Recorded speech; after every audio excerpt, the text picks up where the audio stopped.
నాకు గుర్తుంది.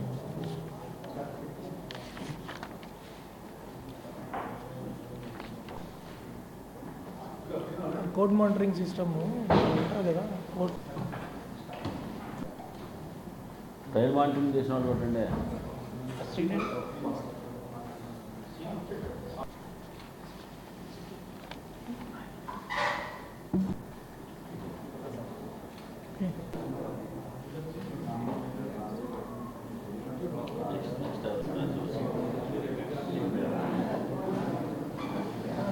పంపించిన అరెస్ట్ గురించి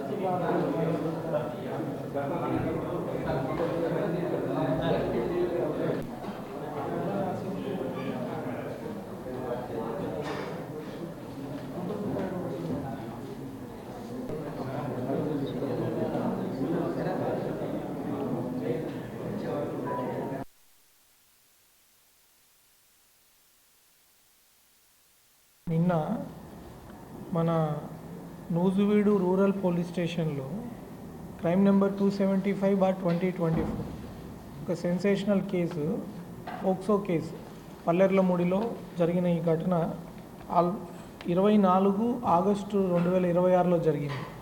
కొత్తగా ఛార్జ్ తీసుకున్నప్పుడు కలెక్టర్ కాన్ఫరెన్స్ ఉదయం ఉంటుంది. ఆ రోజు రాత్రి జరిగిన ఘటన ఇది, అందుకే నాకు బాగా గుర్తుంది. ఈ కేసులో నిందితుడు మిరియాల జయరావు, 33 సంవత్సరాలు, అతనికి వెంటచింతల, పల్నాడు జిల్లా. ఆయనకి పోక్సో కోర్టు చనిపోయేంత వరకు జీవిత ఖైదు విధించింది, లైఫ్ ఇంప్రిజన్మెంట్ అంటిల్ డెత్. అంతేకాకుండా అతని మీద ఇంకొక సెక్షన్ కింద 3 సంవత్సరాలు, ఇంకొక సెక్షన్ కింద 3 సంవత్సరాలు, ఇంకొక సెక్షన్ కింద 3 సంవత్సరాలు, అట్లా రకరకాల అతను చేసిన కిడ్నాప్ కింద కావచ్చు, రాబరీ కింద కావచ్చు, వీటన్నిటికీ కలిపి అతని మీద ఈ శిక్షలు విధించడం జరిగింది. దాంతోపాటు బాధితురాలకి 10 లక్షల రూపాయల కాంపెన్సేషన్ కూడా అనౌన్స్ చేయడం జరిగింది. మీకు అందరికి గుర్తుంటుంది, అప్పట్లో మన నూజివీడు సర్కిల్ సిబ్బంది అందరూ ఆ అమ్మాయి పరిస్థితి చూసి చెలించిపోయి అప్పుడే 1 lakh రూపీస్ వాళ్ళకి అక్కడున్న డోనర్స్ కానీ వాళ్ళు కానీ పర్సనల్గా కాంట్రిబ్యూట్ చేసి ఆ అమ్మాయికి అందించారు. అంతేకాకుండా ఆ కేసు ఒక క్లాసిక్ ఎగ్జాంపుల్. రాత్రి చాలా లేటుగా ఉన్నప్పుడు ఒక ఆరు బయట వాళ్ళ అమ్మా నాన్నలు మధ్యలో పడుకొని ఉంది ఆ పాప. వాళ్ళ తల్లిదండ్రులు బాగా నిద్రమత్తులో ఉన్నప్పుడు వీడు లారీ డ్రైవర్గా పనిచేసేవాడు, లారీ క్లీనర్గా పనిచేసేవాడు. వీడికి ఆల్రెడీ రెంటచింతల్లో ఇలాగే ఒక 7 ఏళ్ళ పాపని అన్యాయం చేస్తున్నాడు. దానికి వాడు కేసులో కట్టి అరెస్ట్ అయ్యి ఛార్జ్షీట్ అయ్యి వాడు ట్రయల్కి అటెండ్ అవుతున్నాడు. అయినా కూడా మళ్ళీ ఎక్కడో లారీల్లో పనిచేస్తారు కదా, ఏదో ఊరికి వెళ్ళిపోతారు.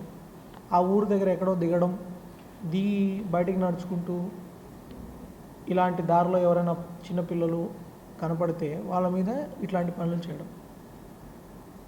ఆ కేసు ఆ రోజు రాత్రి 112 కాల్ వచ్చినప్పుడు అర్ధరాత్రి అయినా కూడా కరెక్ట్గా 15-20 మినిట్స్లో మన టీం కాకుండా సిఐ కూడా వెళ్ళిపోయారు సీన్కి. దానివల్ల వెంటనే ఆ వాడిని ట్రేస్ చేయడం. ఆ చిన్న పాపకి తెలుగు రాదు, చెప్పలేదు, భాష అర్థం కాదు, ట్రామాలో ఉంది. అతన్ని ఆ పాప తప్పితే ఇంకెవరు గుర్తించలేదు. అక్కడ దగ్గరలో సీసీటీవీ కెమెరాలు కానీ ఇంకోటి కానీ ఉండే పరిస్థితి కూడా లేదు. అట్లాంటప్పుడు ఆ పాపని జాగ్రత్తగా మాట్లాడుతూ అప్పుడు వాళ్ళని మోటివేట్ చేసి ఆ అమ్మాయి దగ్గర ఎంతో కొంత వివరాలు, ఏదో చిన్న బ్లూ కలర్ సంచి పట్టుకున్నాననే, చేతిలో గడ్డం ఉంది, చేతిలో సంచి ఉంది, అంతే క్లూ మన దగ్గర ఉన్నది. ఆ క్లూ పట్టుకొని అన్ని సీసీటీవీ కెమెరాలన్నీ చెక్ చేసుకుంటూ ఆ సీసీటీవీ కెమెరాల్లో కొన్ని సస్పెక్ట్ ఇమేజెస్ సాధించి బస్ స్టాండ్లో ఎవరున్నారో చూసుకొని అక్కడి నుంచి టకటక ఏ బస్ ఎక్కుంటారు, ఎలా వెళ్ళుంటారు, గుంటూరులో ట్రేస్ చేసుకొని గుంటూరు నుంచి ఇప్పుడు మన సిఐ జంగారెడ్డిగూడెం గారు మన సైంటిఫిక్ ఇన్వెస్టిగేషన్ ఎట్లా చేయాలి, క్లూస్ ఎట్లా కలెక్ట్ చేయాలి, కేసు ఎలా రాయాలి, పోలీసులు ఏమి బ్రహ్మాండంగా అందరిని అరెస్ట్ చేసి తీసుకొస్తారు, చంద్రమండలం మీద ఉన్న వాడిని పట్టుకొని తీసుకొస్తారు.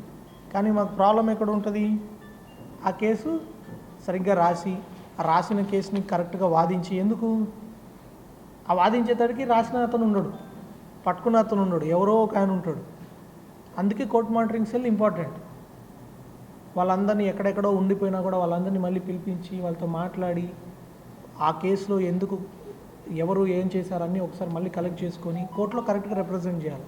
ఇంకోటి ఏంటి, ఎంత త్వరగా ట్రయల్ జరిగితే అంత మంచిగా విక్టిమ్స్ చెప్తారు, అంతే కదా. ఈ పాప 5 ఏళ్ళు, ఈ పాపకి 2 ఏళ్ల లోపల ఈ కేసు అంతా 2 ఏళ్ళు కదా, ఆమెకి వితిన్ వెంటనే చెప్పింది కదా. ట్రయల్ జడ్జిమెంట్ రావడానికి టైం పట్టింది, కానీ ఆమె వెంటనే 6 నెలల లోపల అట్లా ఆమె సాక్ష్యం వచ్చేసింది. సాక్ష్యం వస్తే వాళ్ళు బాగా తెలుసుంటారు, కన్ఫ్యూజ్ అవ్వరు, తర్వాత వేరే వేరే భయాలు ఉండవు. ఇదే పాప స్కూల్కి వెళ్ళింది అనుకోండి, స్కూల్లో రకరకాల థాట్స్ వస్తాయి, అమ్మో ఈ కేసులు ఇవన్నీ వస్తే మళ్ళీ మనకేమొస్తుందో భయపడి, వాళ్ళ పేరెంట్స్ కూడా ఎందుకు ఇవన్నీ, ఇప్పుడు 6-7 ఏళ్ళు సాగదీశారనుకోండి వాళ్ళు చెప్పరు కదా. సో ట్రయల్స్ అనేవి మనం ఫాస్ట్గా చేయించుకోవాలి, కోర్ట్స్ కూడా సహకరించి ట్రయల్స్ ఫాస్ట్గా చేయాలి, ఎస్పెషల్లీ సెన్సేషనల్ కేసెస్లో. 5 ఏళ్ళ పాప కేసు మనం ఫస్ట్ చేయాలా, లేకపోతే ఆర్డర్ చూసుకోవాలా. చాలామంది ప్రేమించి పెళ్లి చేసుకొని వెళ్ళిపోయి ఉంటారు, టెక్నికల్గా కేసే, కానీ ఆ కేసు తొందరగా చేయాలా, ఈ కేసు తొందరగా చేయాలా, అది సమాజం కూడా డిసైడ్ చేసుకోవాలి. చాలా కేసుల్లో మనం అనుకుంటాం అక్విటల్ అయిపోయింది, ఎందుకు అక్విటల్ అయిపోతుంది, మనం కేసుని ప్రయారిటైజ్ చేసుకోవాలి. సమాజం కూడా ఏ కేసుకి మనం, ఇప్పుడు నిర్భయ కేసు ఉంది, ఇంకొక కేసు ఉంది, ఇలాంటి కేసులు సమాజంలో మీరు కూడా పెద్ద హెడ్లైన్ రాస్తారు కదా, అట్లాంటి కేసుల్ని మనం ముందుగా ట్రయల్ చేసుకొని కోర్ట్స్ కూడా మనకి చక్కగా సహకరించారు జ్యుడిషియరీ. అట్లా ఇంకా ఇప్పుడు 2 ఏళ్ళు పట్టింది, ఇంకా మనము చట్టంలో ఉంది 3 నెలలు చేయాలని. అట్లా కానీ మనం చేయగలిగితే పోలీస్ వ్యవస్థ, జ్యుడిషియరీ అందరూ కలిస్తే ఇలాంటి దుర్మార్గులు ఇంకొకసారి చేయరు. వీడు ఆల్రెడీ చేసినాడు ఇంకో నేరం చేశాడంటే ఏంటి, మనం వ్యవస్థలో మనం చూడాలి మనకు ఎందుకు ఆ ప్రాబ్లం వచ్చిందో. సో కోర్ట్ మానిటరింగ్ సెల్ లాంటి వ్యవస్థని నేను మళ్ళీ అభినందిస్తున్నాను. ఆ రోజు డయల్ 112 కాల్కి కొంచెం నిదానంగా పోయినా మనకు తెలియదు, మనకు దొరుకుతారు. వాడు ఇంకో లారీ ఎక్కేసి ఎక్కడ వెళ్ళిపోయి ఉంటే, రాజస్థాన్కు లారీ డ్రైవర్ ఎక్కడ వెళ్తారు, లారీ క్లీనర్ ఎక్కడ వెళ్తారు తెలియదు కదా, అయిపోయిండేది. లేకపోతే అతన్ని ఇక్కడ గుర్తించాల్సిన వాడు ఎవడు గుర్తించాడు, వాడు ఎక్కడికైనా వెళ్ళిపోయినా కేసు బ్లైండ్ అయిపోయింది. సో పోలీసు స్పీడ్, ఎంత రెస్పాన్స్ ఫాస్ట్గా ఉంటే అంత మంచి రిజల్ట్ వస్తుంది. మన వాళ్ళు చక్కగా చేశారు, 112 కాల్కి వెంటనే రెస్పాండ్ అయ్యారు. కానిస్టేబుల్ పోయి, దాని తర్వాత అరగంట తర్వాత ఎస్ఐ పోయి, దాని తర్వాత ఒక 2 గంటల తర్వాత సిఐ పోయి ఉంటే సరే అంత ఫాస్ట్గా నడిచి ఉండేది కాదు. తర్వాత ఆ టీమ్స్ ఓన్లీ ఒక సిఐని పెట్టుంటే ఆయన ఎక్కడ ఎత్తుకగలిగేవాడు, ఒక దగ్గర ఎత్తుకగలిగేవాడు. అట్లా కాకుండా within matter of hours multiple teams form అయ్యి వెతుక్కొని పట్టుకొని వచ్చారు. కాబట్టి మనకి మొత్తం ఎవిడెన్స్తో సహా వాడు దొరికాడు. సో అన్ని రకాలుగా బాగా చేశారు, వాళ్ళందరినీ నేను మనస్ఫూర్తిగా అభినందిస్తున్నాను. ఇంకా అన్ని కేసుల్లో కూడా ఇట్లానే స్ఫూర్తి తీసుకొని చేయాలా, ఎస్పెషల్లీ క్రైమ్ అగెనిస్ట్ ఉమెన్. ఆడవాళ్ళ మీద ఏదైనా అఘాయిత్యం చేస్తే వదిలే పరిస్థితే లేదు. ఇప్పుడు దీంతో కలిపి ఇది 36వ లైఫ్ కన్విక్షన్, 36 లైఫ్ ఇప్పుడు 36 అయినాయి దీంతో.